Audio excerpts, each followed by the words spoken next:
ఈ కార్తీక మాసంలో ఉల్లిపాయ ఎల్లిపాయ లేకుండా ఫాస్ట్గా సింపుల్గా అయిపోయే రెసిపీస్ చూద్దాం. పొట్లకాయతో ఈ కర్రీ చేసుకోండి, చాలా రుచిగా ఉంటుంది.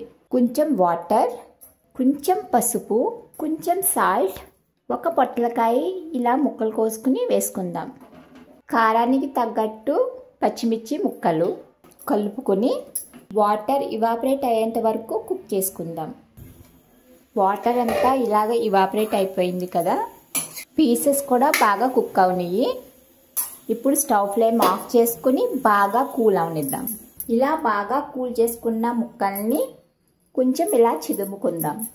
ఇలా మ్యాష్ చేసుకున్న తర్వాత దీంట్లోకి మజ్జిగ, పుల్లటి మజ్జిగ అయినా మీరు వాడచ్చు. ఇక్కడ రుచికి తగినంత సాల్ట్ మళ్ళీ యాడ్ చేసుకోండి.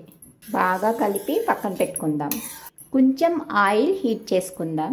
కొంచెం ఆవాలు, కొంచెం జీలకర్ర, మినప్పప్పు వేయించుకున్న తర్వాత స్టవ్ ఫ్లేమ్ ఆఫ్ చేసుకుని ఎండుమిర్చి ముక్కలు, కొంచెం కరివేపాకు బాగా కలిపి దీంట్లోకి వేసేసుకుందాం.